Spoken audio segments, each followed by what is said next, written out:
Kerja keras dan prestasi Jimin harus dihargai dong ya. Dan ekspresi wajahnya ini benar-benar mirip banget tuh guys dengan seorang manusia. Para penggemar percaya bahwa mereka itu sepertinya akan melakukan kolaborasi. Terlihat. Jadi kalau dari kejauhan tulisannya ini hampir terbaca NCT Boy.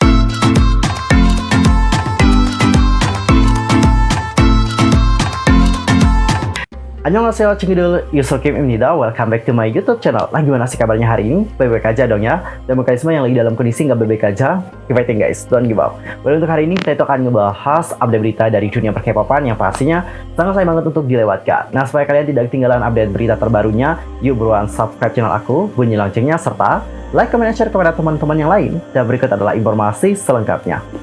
Well, untuk topik pertama kita akan mulai dulu membahas tentang respect Jimin yang baru-baru ini menjadi trending. Kenapa penggemar mentrendingkan hashtag tersebut?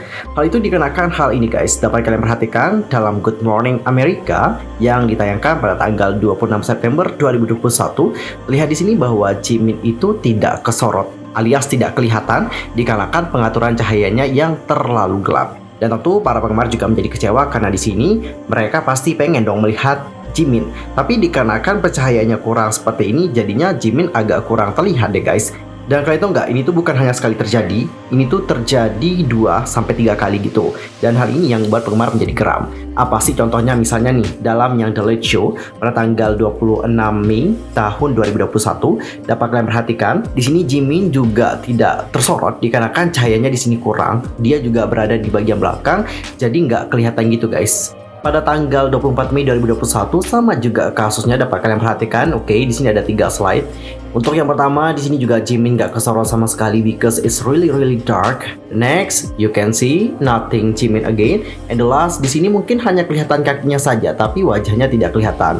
Dan seperti yang kalian tahu bahwa tujuan dari para penggemar selain menonton bagaimana pertunjukan mereka yang apik, pasti banyak sekali dari para penggemar juga yang pengen melihat biasnya. Namun dikarenakan kegelapan ini, bisa nggak sih para penggemar itu dapat melihat biasnya secara langsung? Of course no dong ya. Dan hal inilah yang membuat para ARMY, terutama yang membiaskan Jimin, itu merasa kecewa dengan apa yang terjadi. Dan mereka menuntut supaya nanti the next time hal-hal seperti ini itu dapat diperbaiki. Karena hal seperti ini tidak hanya terjadi sekali saja, tapi juga terjadi berulang kali. Dan uniknya di sini, hal ini tuh terjadi pada tahun yang sama, yaitu di tahun 2021.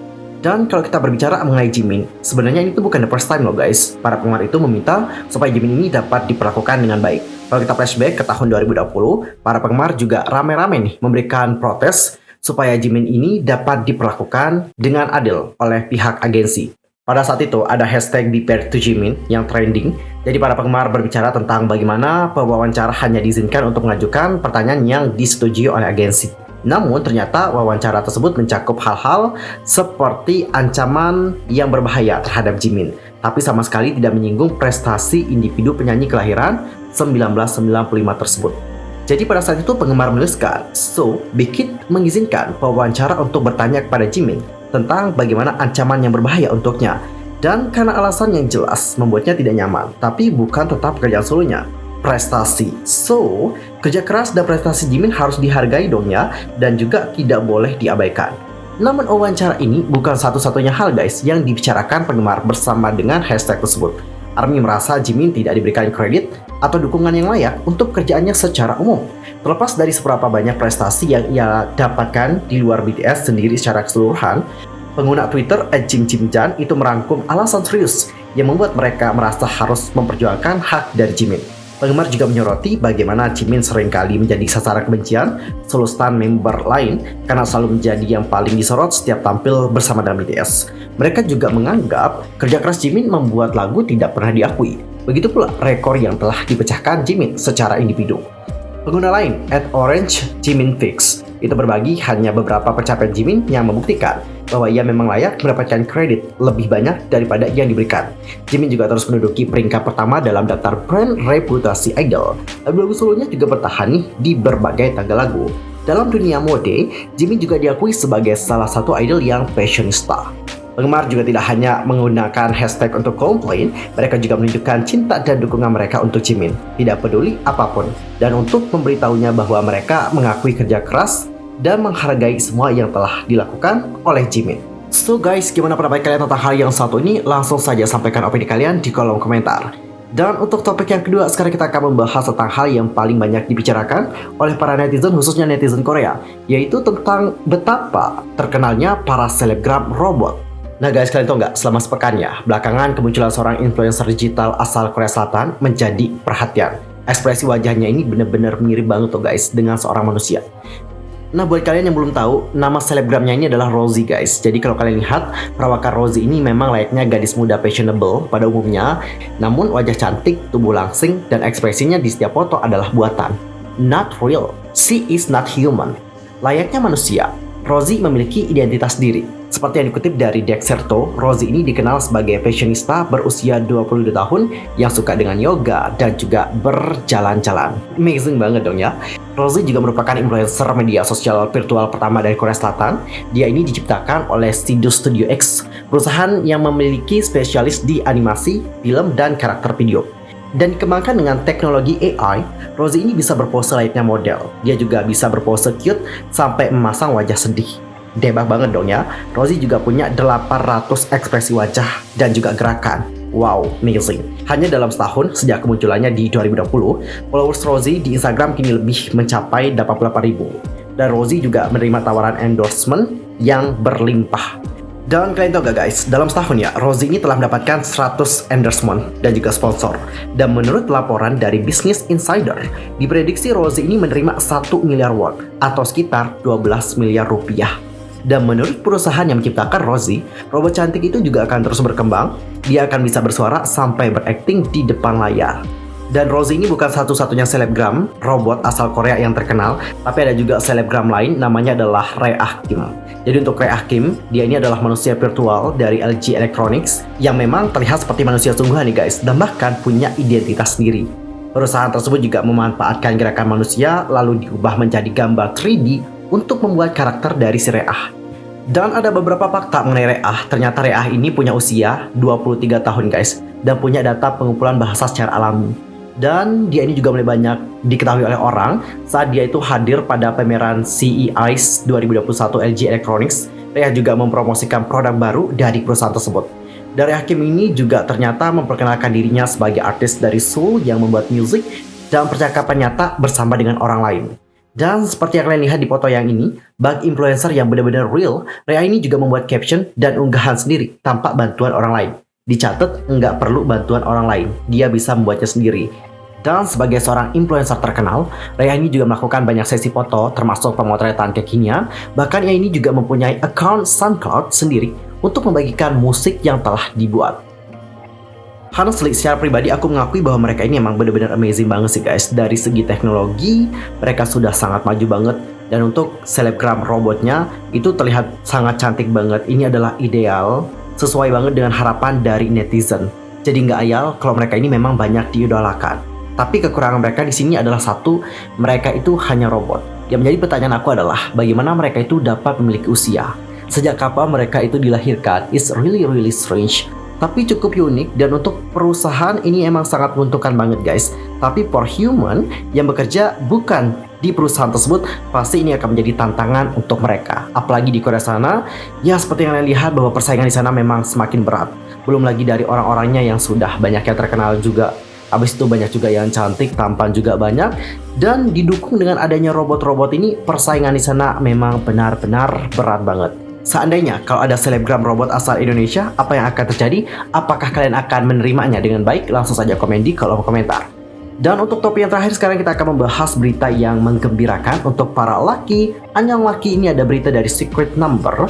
Jadi baru-baru ini para penggemar di sini menciduk bahwa Secret Number itu sedang syuting musik video. Pada hari Minggu tanggal 26 September, Secret Number itu dikabarkan sudah mulai menjalani syuting untuk video musik comeback mereka. Rumor tersebut dipicu dari postingan Instagram Story yang diunggah oleh sang produser musik dari Secret Number bernama Kwon Si-bong yang memperlihatkan tim kameramen di lokasi syuting. Kwon Si-bong juga merupakan produser yang sudah menangani Secret Number sejak mereka debut dengan Hoodies hingga melangsungkan comeback dengan Cut That Boom. Dan setelah mengunggah foto tim kameramen, Kwon Si-bong juga mengunggah foto mobil sport dan menuliskan next month, sehingga banyak penggemar dari Secret Number yang yakin nih kalau Secret Number akan segera melangsungkan comeback pada bulan depan. So, gimana nih pendapatnya para laki? Apakah kalian sudah tidak sabar melihat comeback dari Secret Number? Nah, kalau Secret Number nanti udah comeback, jangan lupa untuk siapin kuota sebanyak-banyaknya supaya kalian dapat streaming Secret Number. Dan buat yang mampu beli album, ya silahkan beli album dari Secret Number untuk membantu perkembangan dari Secret Number. Guys, topik yang berikutnya it's about para penggemar di sini yang menemukan teori bahwa sepertinya ENHYPEN dan juga NCT itu akan berkolaborasi bersama deh. Kalau para penggemar dapat berpikir seperti itu, coba kalian perhatikan yang berikut ini. Jadi melihat gerakan dari para member NCT dan juga para member ENHYPEN, para penggemar percaya bahwa mereka itu sepertinya akan melakukan kolaborasi. Terlihat dari mereka di sini yang melakukan spoiler untuk gerakan. Mungkin ini gerakannya mengarah kepada koreografi mereka. But, kembali lagi, it's just theory. Terserah kalian mau percaya atau tidak, ini hanyalah anggapan dari para penggemar setelah melihat bagaimana gerakan dari mereka. Actually, mungkin untuk kolaborasi bersama antara NCT dan juga ENHYPEN, kemungkinan juga agak kecil ya. Karena seperti yang kalian tahu bahwa mereka juga tidak seagensi. Habis itu juga untuk sekarang ini jarang kita melihat ada grup yang melakukan kolaborasi bersama dengan grup lain, baik di dalam agensi mereka dan juga di luar agensi mereka. Tidak sama seperti yang lalu-lalu. Tapi intinya kita harapkan yang terbaik aja. Kalau mereka mau berkolaborasi bersama, ya udah, kita sebagai penggemar harus mensupport mereka, right? Dan Cinggu, nggak hanya tentang itu saja, para penggemar di sini juga menyoroti bagaimana merchandise yang dimiliki oleh TXT. Banyak penggemar yang menilai bahwa merchandise yang dimiliki oleh TXT ini itu merupakan merchandise yang pada awalnya ditujukan untuk NCT. Kenapa dapat seperti itu? Ya udah, kalian dapat perhatikan secara langsung ya. Jadi kalau dari kejauhan, tulisannya ini hampir terbaca NCT Boy. Untuk baju dan juga sweater atau hoodie dapat kalian lihat ini juga tulisannya, kalau kita baca sekilas itu hampir kayak NCT Boy. Serius. Dan coba deh kalian baca komentar-komentar dari para penggemar. I thought it was NCT, aku kira itu NCT. Aku sudah scrolling down dan di sini ada beberapa isu dengan NCT new merch. Oh, jika kamu menggunakan hal tersebut di sekitar orang, maybe orangnya akan berpikir bahwa kamu adalah penggemar dari NCT. Wait, so you telling me that isn't NCT merch? That's right, itu bukan merching dari NCT, but itu adalah merch dari TXT. I think a lot of people who know a thing or two about K-pop itu pasti akan membaca bahwa itu adalah NCT. Seriously? Siapa yang ngedesain ini? Yeah, now I'm hesitant because I like the bag. Aku suka tasnya, tapi aku tidak mau orang-orang itu akan salah paham sama aku bahwa aku ini adalah NCTzen. It could be the logo for a collaboration between NCT and the boys. Ya, mungkin ya. Wasn't NCT Boy one of the unit name candidates? No, bukan. Kandidat untuk nama dari NCT Boy, bukan. Bukan sama sekali. Whoever pick that font mess up. Benar sih, siapa yang milih fontnya ini ya? Menurut aku pilihan fontnya agak kurang sih. Padahal dari sekian banyaknya font itu kan bisa dipilih lagi. Nah, buat kalian yang salah paham setelah membaca bagaimana tulisan di merch tadi, jadi sebenarnya tulisannya ini itu merujuk kepada X-Boy, bukan NCT Boy. Jadi X-Boy ini tuh merupakan sebuah official merchandise untuk TXT menjelang first online konser mereka. So guys, what do you think dengan kebingungan akan tulisan tersebut? Apakah kalian juga merasa bahwa oh ini pada awalnya merchandise untuk NCT bukan untuk TXT? Langsung saja sampaikan opini kalian di kolom komentar. Oke Cinggu, berita tadi menutup jumpa kita untuk hari ini. Saksikan update berita dari dunia per-K-popan di next time di channel aku. Aku mohon maaf sekali lagi kalau ada salah baik dalam ucapan, sikap, tindakan dan sebagainya. I'm sorry. Dan mungkin ada kesalahan informasi, yuk koreksi aku dan cara komen di bawah. See you next time. Annyeong, kamsahamnida. Goodbye.